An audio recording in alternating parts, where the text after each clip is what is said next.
আদৌ হবে না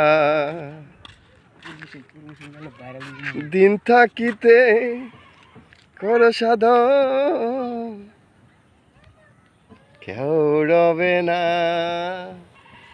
সময় গেলে সাধন হবে না। আমরা আছি তিনতলাতে কাজের ব্যস্ততায় এখন কারেন্ট চলে গেছে, কারেন্টের জন্য অপেক্ষা। দেখেন আজকের দিকে কি অবস্থা। ওই যে গুড়ি, আমরা কই গুন্ডি, এখানে উড়াতেছে, পার্টি বানতেছে। দেখেন প্রাকৃতিক দৃশ্য কত সুন্দর।